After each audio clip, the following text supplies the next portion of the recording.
لا إنسان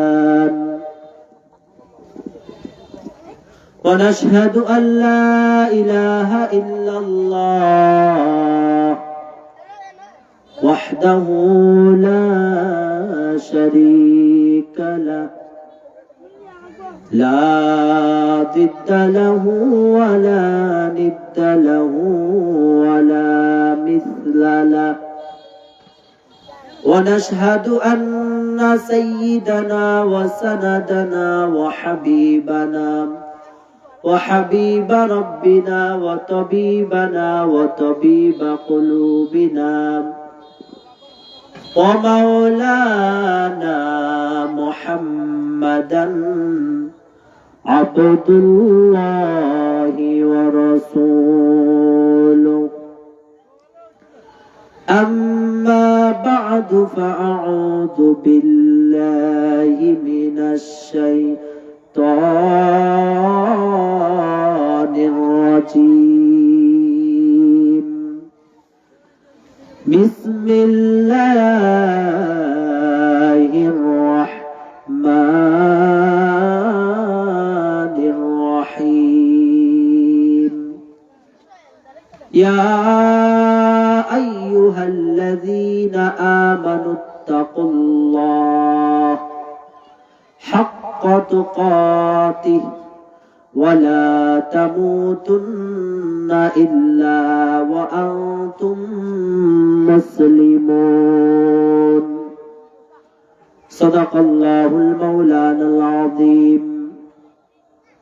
وقال النبي صلى الله عليه وسلم: تركت فيكم أمرين لن تضلوا ما تمسكتم بهما كتاب الله وسنة رسوله، أو كما قال عليه الصلاة والسلام: إن الله وملائكته يصلون على النبي يا أيها الذين آمنوا صلوا عليه وسلموا تسليما.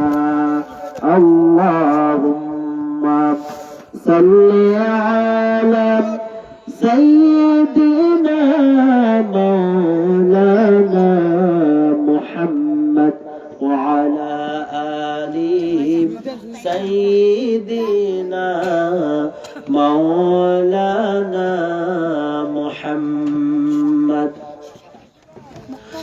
বেলা যখন শেষ হইবে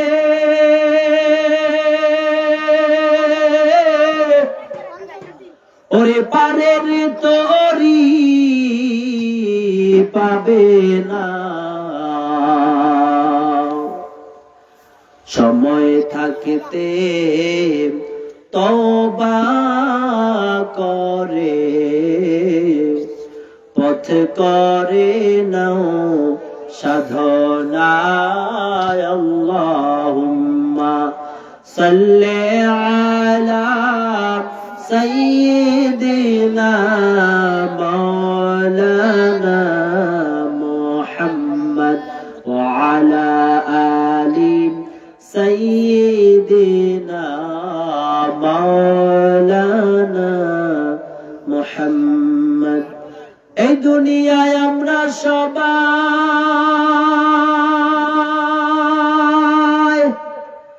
কবরেরই প্রেসেঞ্জার,